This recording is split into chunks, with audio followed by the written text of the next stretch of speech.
ಮಾರ್ಷಲ್ಗಳು ಕೂಡ ಯಾರು ಇರ್ಲಿಲ್ಲ. ಮಾರ್ಷಲ್ದು ರೋಲ್ ಬೇರೆ, ಕಸಕ್ಕೆ ಸಂಬಂಧಪಟ್ಟಂಗೆ ಮಾರ್ಷಲ್ ಯೂಸ್ ಮಾಡುವಾಗ ಮಾಡ್ತೀವಿ. ಮಾರ್ಷಲ್ ಸೆಕ್ಯೂರಿಟಿಗಲ್ಲ ಮಾರ್ಷಲ್ಗಳನ್ನ ಸೆಕ್ಯೂರಿಟಿ ಬಳಸೋದಿಲ್ಲ. ನಾವು ಸೆಕ್ಯೂರಿಟಿ ಪೊಲೀಸ್ ಮಾತ್ರ ಬಳಸೋದು. ಯಾವುದೇ ಕಾರಣಕ್ಕೂ ಮಾರ್ಷಲ್ಗಳು ಸೆಕ್ಯೂರಿಟಿಗಲ್ಲ, ನಮ್ದು ಕಸ ನಿರ್ವಹಣೆಗಾಗಿ ಮಾರ್ಷಲ್ಗಳು ನೇಮಕ ಮಾಡಿದ್ವಿ. ಆ ನಿಟ್ಟಿನಲ್ಲಿ ಅವ್ರ ಕೆಲಸ ಲಿಖಿತ ರೂಪದಲ್ಲಿ ಕೊಟ್ಟಿದ್ರೆ ಸರ್ ಭದ್ರತೆ ಕೊಡಿ ಅಂತ, ಲಿಖಿತ ರೂಪದಲ್ಲಿ ಸ್ಟೇಷನ್ಗೆ ಭದ್ರತೆ ಕೊಡಿ ಅಂತ ಹೇಳಿದ್ರು, ನೀವು ಕೇಳಿದ್ರ? ಈಗ ನಾ ಕೇಳೋದಿಲ್ಲ, ಎಲ್ಲಾಗ್ಲೂ ಅಷ್ಟೇ. ಕಮಿಷನರ್ ಯಾರು ಮಾಡೋದಿಲ್ಲ, ಎಕ್ಸಿಕ್ಯೂಟಿವ್ ಇಂಜಿನಿಯರು ಆ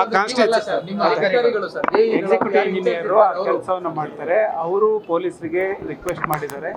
ಅದರಿಂದ ಈವನ್ ಘಟನೆ ಆದಂಥ ಸಂದರ್ಭದಲ್ಲೂ ರಿಕ್ವೆಸ್ಟ್ ಮಾಡಿದ್ದಾರೆ. ತಕ್ಷಣ ಪೊಲೀಸರು ಬಂದಿದ್ದಾರೆ.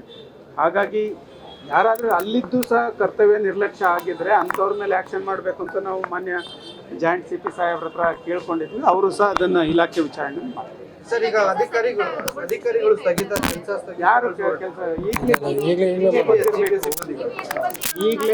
ಈಗಲೇ ನಾವು ಹೋಗಿ ಅದೇ ಜಾಗದಲ್ಲಿ ತೆರವನ್ನು ಮಾಡಿ ಮುಕ್ತಾಯ ಮಾಡಿದ್ವಿ. ಆ ರಸ್ತೆಯನ್ನು ತೆರವು ಮಾಡಬೇಕಿತ್ತು, ಅದು ಕಂಪ್ಲೀಟ್ ಮಾಡಿದ್ವಿ. ನಾಳೆಯಿಂದ ತೆರವು ನಡೆಯುತ್ತೆ. ಯಾವುದೇ ಕಾರಣಕ್ಕೂ ತೆರವು ರಕ್ಷಣೆ ಇಲ್ಲ, ಆತಂಕ ಇದೆ ಅಂತ ಮಾತುಗಳನ್ನು ಹೇಳ್ತಿದ್ದಾರೆ.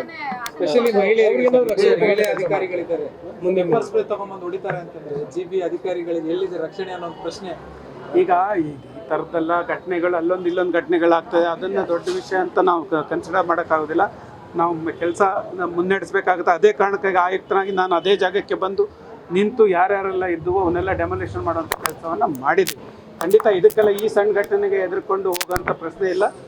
ನಮ್ಮದು ಡೆಮೊಲೇಷನ್ ಪ್ರಕ್ರಿಯೆ ಖಂಡಿತ ಮುಂದುವರಿಯುತ್ತೆ. ಇವತ್ತು ಮುಂದುವರಿಯುತ್ತೆ, ನಾಳೆ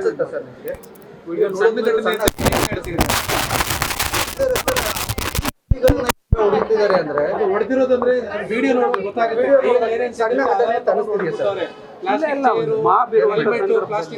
ಮಾಬ್ ಮೆಂಟಾಲಿಟಿ ಈ ಥರ ಇರ್ತದೆ. ಅವ್ರು ಯಾರೋ 4 ಜನ ಬಂದರು, ಅವ್ರ ಜೊತೆ ಇನ್ನು 4 ಜನ ಸೇರಿಕೊಂಡ್ರು.